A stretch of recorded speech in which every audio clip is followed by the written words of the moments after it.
What up and welcome to the Golden Era. NBA offseason is behind us. NBA season on the horizon. Land ho, me mateys. So, we've got our last offseason episode before we jump on into it.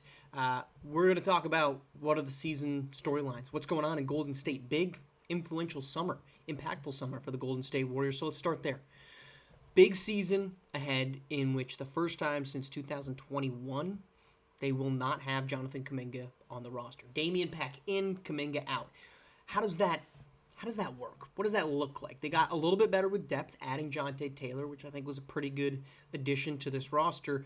But they're going to need now to figure out, can Damian Pack coexist with Deontay Dixon and Javon Roll? Pack is apparently going to come off the bench for this group, so Caden Dickerson is still going to start. How does a 22-year-old who has started ever since he was the number, I think, 6 pick by the Miami Heat, how does he react to now coming off the bench for Golden State? That's a big question mark. That's a big concern that I think Golden State needs to evaluate.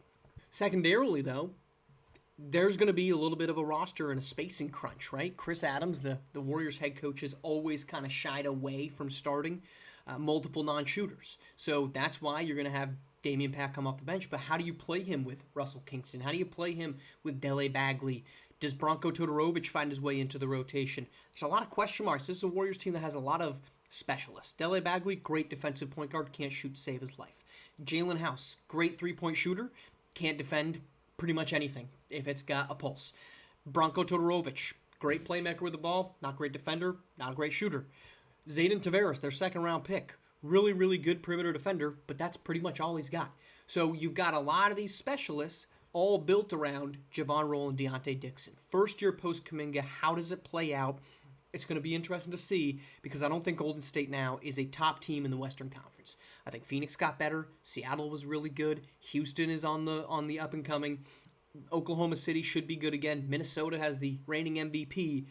I don't know that Golden State is sitting here as the number one team in the West. I think they're going to be battling to avoid the play-in and be a top 4 seed, not necessarily battling for the number 1 spot in the conference this upcoming season.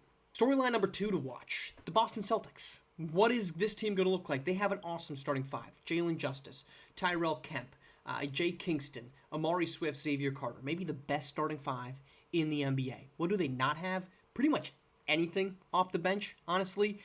And that is the problem, right? There's very few teams in the NBA that have elite stars plus great depth. The Chicago Bulls have that. The Brooklyn Nets have that. The Boston Celtics have half of that. And so there's all this attention now to Jalen Justice because the last 3 seasons, Toronto fizzled out. Doesn't really have a great impact there. Says he's not going to resign, so they trade him to Utah. Utah misses the playoffs. They lose in the play-in. He says, okay, I'm not coming back. I'm going to Boston.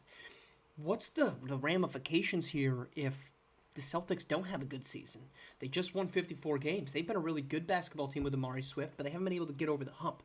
And Jalen Justice should be the guy that gets them there. But what if they don't? What if he doesn't?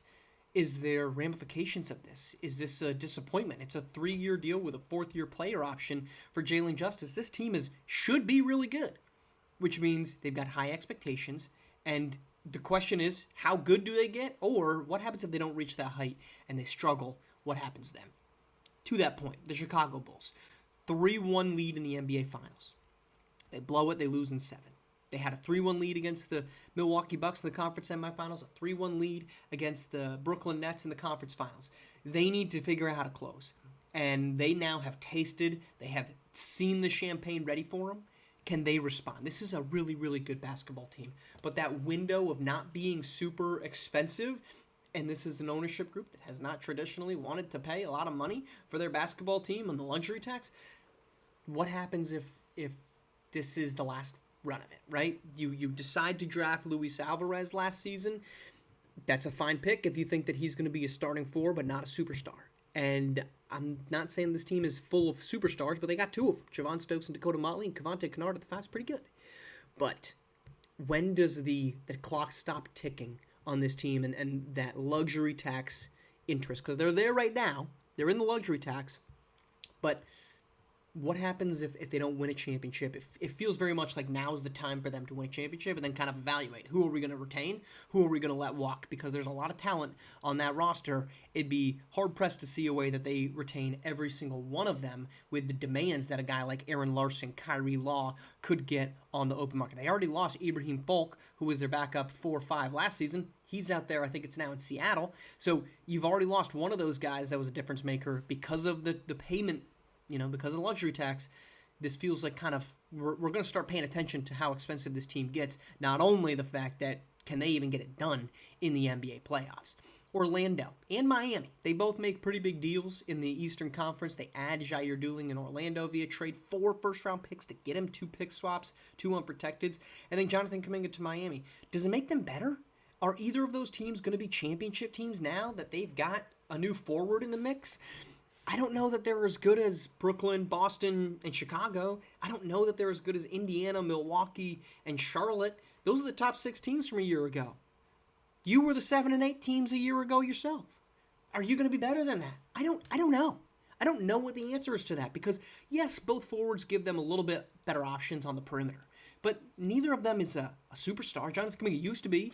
For a period, Jonathan Kuminga was the best forward in basketball. But he's 33. He's no longer the best forward in basketball. He's maybe a top 10 forward, top 5 forward. Still really good, but he's not that. John Morant's 36, right? Trey Hunter's 33. He's balling at 33. Don't get me wrong. He's not the same 33 that Jonathan Kuminga is, but is Jair Dooling, who's made 1 All-Star game only because of injuries, is he the difference maker that suddenly takes you above? You don't have a center in Orlando. You got Elton Dawkins, who's fine. He's better as a backup. I'd rather have him as a rotational big than my starting 5. So a lot of moves, a lot of fireworks in Florida, but I don't know that either move made those teams dramatically better this season. And the clock's ticking for both of them. Miami, how many more years do we got of John Morant? Orlando, Trey Hunter says he wants to ride out his career in Orlando. Good for him. But are they going to be riding it out as a championship team, or are they going to be riding it out as a team that's just good enough, who's just barely able to be competitive? They compete for a top 6 seed. Maybe they make the second round. Oh, that's nice. We were frisky for it. If that's what they want, that's fine. But they needed 3 NBA Finals. They won a title. Trey Hunter could use a second. He's maybe the second best guard of this generation behind Javon Rule. Talent-wise, 3rd behind Jalen Justice. But this is a guy that you need another championship. And I don't know that Orlando's going to got the infrastructure to be able to do that with this current roster. How about let's head back west. Phoenix and Utah, 2 teams that really disappointed last summer and last season, but they had really big summers. Utah, they do a great job of swapping out Jalen Justice and bringing in Jalen Blackman and Ronan Diogu. I like those deals. This is a better fitting roster. But they still aren't super deep. They still have some question marks on both ends. Their bench isn't really full of two-way guys. Now you're putting everything on Darius Dixon. I don't love their center position, which they had to get rid of Julius Walker to bring in Vic Adkins. That's fine. That was a luxury tax move. But this roster is better built right now, but it still needs something else. And if I look at that group, without a second star next to Darius Dixon, how are you better than Phoenix that's got Jacoby Cleaves and Cade Cunningham? How are you better than Golden State, which still has Deontay Dixon and Javon Roll? How are you better than Houston, who's got Darnell Gist and Dede McDice? I don't know that you are in Utah. And there's another Sacramento, Jason Sanders, Tyrese Alston, right? We can go down this list. I don't know that Utah's better than them. This is a better depth, but it still feels like they're 1 to 2 pieces away from being impactful. And the clock feels kind of ticking, right? 25-year-old Darius Dixon. How much longer is he going to be in Utah? 2 years left on his deal. Is he looking at over into other avenues? Him and his twin brother Deontay have talked about wanting to play together. Does that happen? Does that happen in Utah? Does it happen even in Golden State? I don't know that the answer is yes to either of those questions. Worth noting, they're both from D.C. Do they go to Washington, who has nothing to hold down, who probably should trade away Devin Anderson after they just dealt away Zane Bennett to Phoenix, which brings us to the Suns. What's going to happen in Phoenix? A very, very disappointing season. 47 wins. In the play-in, you lose to the Sonics in the first round in 6 games. Jacoby Cleaves, 18 points per game, the lowest total since his rookie year. You get rid of Carson Hughes. It's the 3rd summer in the last 4 years that there has been a scapegoat for the Suns' struggles. The first was Nathan Servin. They got rid of him. They sent him to the Clippers. The next year it was Marcus Young Jr. Might have those years flip-flopped, but no, that was right. Marcus Young Jr. They said, we don't want him. We're going to go get Malik Hightower. Malik Hightower says, I don't feel like sticking around. I'm going to Charlotte, and dips. So you've scapegoated. Now this time it's Carson Hughes. Well, we can't win with Carson Hughes at the point. awesome scorer, but he can't play defense. We can't win with him. All right, so you got rid of him. You brought in Zane Bennett. How many times are we going to scapegoat someone if it doesn't work out and not scapegoat Jacoby Cleaves or Cade Cunningham? You guys had a massive comeback in the NBA Finals 2 years ago. You led by 19 points in the second half against Orlando on the road in Game 7. What happened? You fell apart. And the Orlando Magic got done. They got their championship. So, Phoenix, if you don't get it done, who are we blaming? Who are we pointing the finger at this time? And I'm not saying it should be Jacoby Cleaves. I'm just saying we keep blaming somebody else except Jacoby Cleaves. What's the old adage? If everybody around you an a-hole, maybe you're the a-hole. I'm not saying Jacoby Cleaves is an a-hole. Be PG on this episode.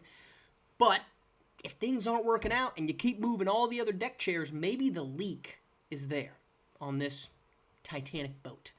I don't know, but they've got a lot of pressure to get it done this season.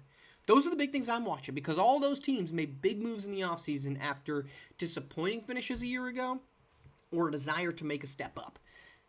It should be fun to watch. We're coming back. We're going to do monthly recaps to kind of get us rolling. So the next time we talk, it'll be post-November in the NBA season. By the way, if you want to check out team tiers and player tiers, all of those over on Operation Sports.